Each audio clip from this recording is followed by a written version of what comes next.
Covering Clay County now, a former law enforcement officer now facing charges himself. 70-year-old Calvin Williams was arrested today on 8 counts of possessing child pornography. This exemption form explains why we don't see Williams' mugshot. It's because he is a former Clay County law enforcement officer. His mugshot is being exempt from being made public. News4Jax reporter Eric Avanier is joining us live after looking into how this investigation all started. Eric, what can you tell us?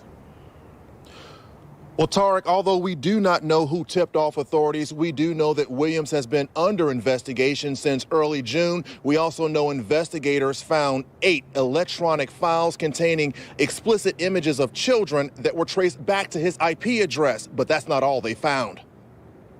Clay County investigators say an electronics forensics investigation of a computer owned by 70-year-old Calvin Williams revealed the following: multiple child sexual abuse images inside 8 electronic files, his driver's license information commingled among child porn files under his profile name, and numerous searches and links to child pornography.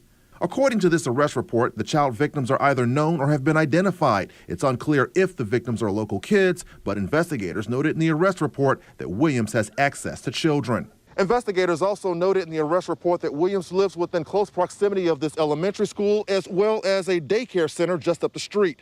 Knowing Williams was no longer in custody, I went to his home to see if he would tell his side of the story. No one was home. Neighbors who didn't want to talk on camera were shocked because they all know Williams as a former Clay County deputy. News4Jax crime and safety expert Ken Jefferson, who is also a former cop and sex crimes investigator, says he understands why Williams' neighbors are shocked by this news, but is asking the public to not judge all law enforcement officers, current and former, based on allegations against Williams. We get lost in the bushes when we see an accusation or an allegation on someone that is a police officer or a former police officer, and we try to hold that standard to all police officers. We just can't do that because that does not speak for the many men and women who go out there and put their life on the line every day.